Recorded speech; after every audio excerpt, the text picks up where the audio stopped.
చాలా దూరం నుంచి వచ్చారు. నాకు ప్రసాదం పెట్టండి. అమ్మో, ఇది అమ్మోరు నైవేద్యం, ప్రసాదం కాదు. నీకెక్కకూడదు. ఊరి కొత్తలాగున్నావు, లెంపలేసుకోమ్మా. అయ్యో బాగుంది. దూరం నుంచి వచ్చాను, ఆకలని అడిగితే లేదంటారేంటి? చూడమ్మా పెద్దావిడ, అది అమ్మోరు నైవేద్యం. ఇది ఇంకా నా చేతిలోనే ఉందిగా. ఇది నైవేద్యం కాదులే, తీసుకొని తిను. అమ్మా, అమ్మోరు తల్లి, నేను చేసే తప్పైతే నన్నేమైనా చే.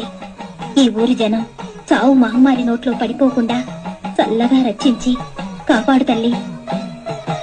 తీసుకోమ్మా పెద్దావిడ, తీసుకో.